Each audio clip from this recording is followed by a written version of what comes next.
All right, guys, so today is a very special video. Hey, everybody. Amanda's here with me. We are doing something we do quite a bit, and that is steaks on the grill. Now, you see all these cooks, pan frying stuff, that is fine, but it does not beat charcoal and wood chips. This is the way to get the most flavor. Or people marinate it in something, you know. Yeah. What we're going to do today, we're not going to change the flavor of the beef. We're going to use our pepper medley. This was something you could buy locally. We'll put links in the descriptions for whatever the stuff we could find.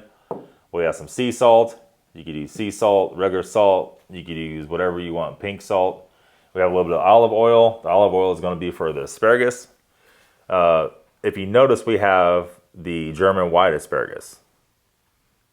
And we'll let Amanda tell you about that. And I bought this at the local farmer's market. So basically, this white asparagus is grown in other countries. I think Spain, Germany, Peru, places like that. So it's kind of, I don't know how they got it, where they got it from, but yeah, the local farmer's market had some. So I watched a video on it. They actually grow it underground, and when the head of it starts poking through, they mound up the dirt around it. When it starts poking through, they dig out and chop it off. It's a little more pricey than the green, and you have to peel this stuff before you eat it because it's really stringy. The outer basically skin's tougher. double. It was pretty much double the price, wasn't it? Yeah. It was about $6 something a bundle, close to $7 a bundle, which is a lot. But for cooking for you guys, we'll go ahead and do it. I just feel weird that our whole lives have been eating asparagus, and we never even heard of white asparagus. And there actually is blue or purple asparagus also. So maybe we'll get a hold of some of that in the future. So Amanda, tell them how we're going to fix the asparagus. So all we're going to do with this, we're going to just peel it. I'm going to put it in the oven. We're just going to roast it with some salt and pepper as seasonings. And that goes on 400 degrees for 20 minutes. Okay, let's get started. Okay, so basically what I'm going to do is just like you do with regular asparagus, go through, and you can feel where it breaks, except that one broke a little too much. Go through and just snap the bottoms off. Like I said, you can feel where it's going to break. Snap the bottoms off of all these, and then we're just going to peel this stuff. Just go through and do a real quick peel like you're doing carrots. So usually you just put a little bit of salt. A lot of people don't put any salt. You can't do that. You have to, on these, let's back up a little bit. These are actually ribeyes. These are high grade, nicely marbled, medium thickness ribeyes. So we're gonna go pretty heavy on the salt, and you're gonna see whenever it comes around time to eat them why we did that. All right, we'll give them a little pat to make the seasoning stay on. Same with the other side.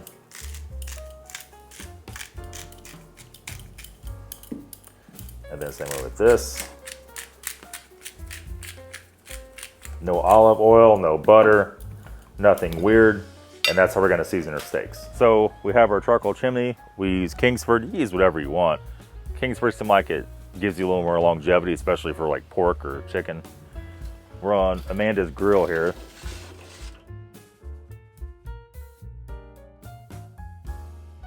So it's raging hot. We want this as hot as possible. If you use a pellet grill, that's not gonna work. It'll work, but it's not gonna do what this does. If you use a gas grill, it will work, it won't have the flavor, just the run of things. Any pellet guy is gonna tell you, you don't really wanna do beef steaks on that. So in this case, you could also do this with just wood. So let's go ahead and put these on.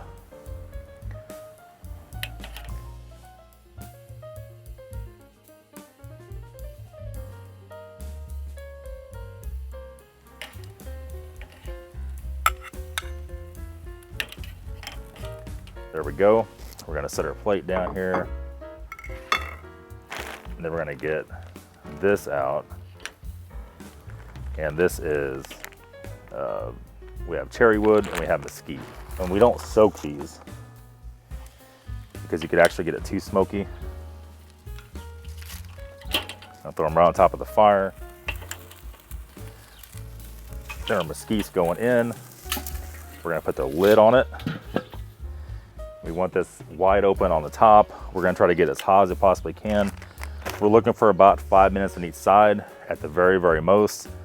But still, even your best chef you have to check. We have the temp meter over here. That baby's gonna go probably 400 or higher, 500. We've probably been on her about 4 minutes. We're just gonna take a look and see. Like, that's not quite done. That one's very, very close.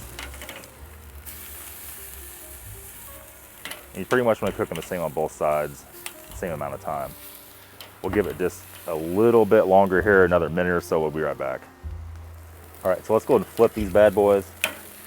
That's about perfect, the way we like them. Look at that. Perfect sear.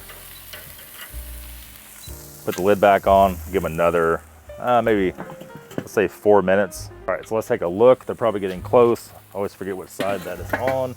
We'll hook that in here. We're getting very close. I always got to look a little bit to see what's going on in there. I'm gonna go and pull them. There looks to be around medium on the inside. We tried to lay it out evenly over the coals so they're all done correct. And let's go see if Amanda has the asparagus done. Okay, so what I've done is I've snapped all the ends off of this, peeled it, brushed olive oil, and put some salt and pepper and just a little bit of brown sugar on here. And I'm going to put it in the oven at 400 degrees for about 20 minutes or until it starts getting nice and golden brown. Okay, so what I did, guys, I actually turned it up to broil because I felt like we had so much asparagus and it was not getting done. So we don't want to overdo it.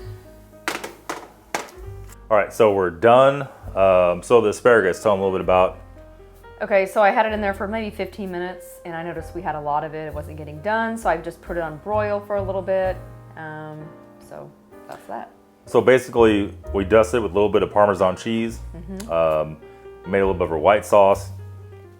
If you've not seen us make that, that's in the swordfish video. We'll put a link in the description or at the end of the video for that. That's basically just a simple white sauce with horseradish, American Whip, and some other stuff. The steak has been done for a little bit. So hopefully it's not red. A lot of times when you cook steaks and it sits for too long, it's just red. So hopefully that's not the case. I just want to say that steak smells so good. Like, that looks better than any steakhouse, just saying. Yeah, the smell of mesquite wood and cherry wood we smoked it with, and the charcoal is really what makes it, is what it is. And that again was an 8-ounce ribeye. Yep, medium thickness. Okay. Let's go ahead and let's cut it down the middle to start. It's like my mouth is watering just thinking about taking a bite.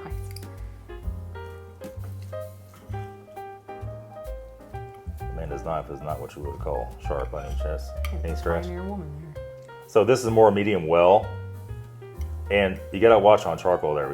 It all depends on where it's located on the grill. You know, with charcoal, you don't have an even heat. So you notice when I did it, we tried to stack it all in the middle and try to even it out as much as we could. But you're gonna have that a little bit. But I think overall, it should be very good.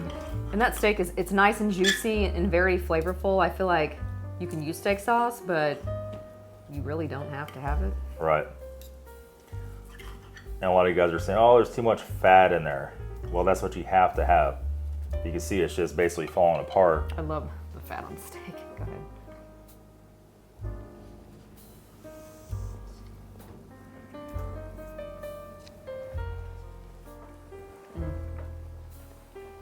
Very good.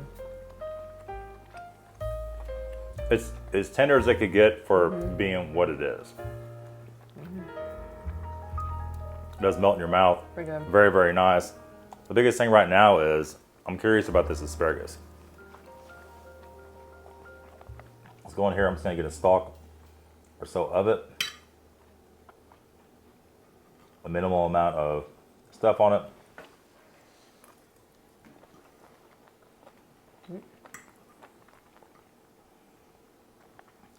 The Parmesan cheese was good. And because that brought a little more flavor to it, how's it with the sauce? I think the sauce is really good. I felt like on some of the ends of the asparagus it was kind of bitter. But yes, the Parmesan cheese and the sauce makes it taste good. Personally, I like green asparagus better. I guess that's just what I'm used to.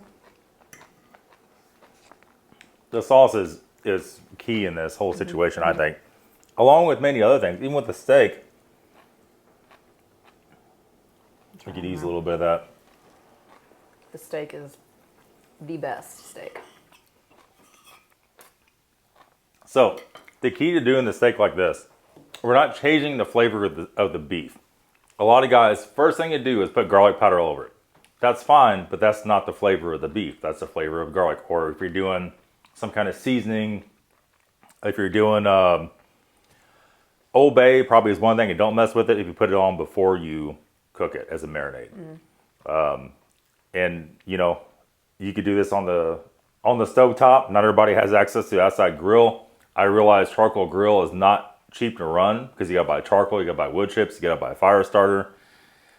You got to have matches, a torch, some arrangement, and not everybody's going to have that. So if you do it, like I said, we love doing it salt and pepper only. Would you think that was salt and pepper only on the steak? No, I'd be like shocked, and I'd be like, what kind of seasoning did you put on that? When you tell me salt and pepper, I'd be like, really? That's it?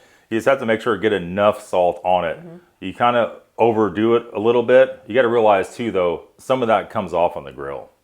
It's not like you're putting in a sealed pan where all the salt stays on it.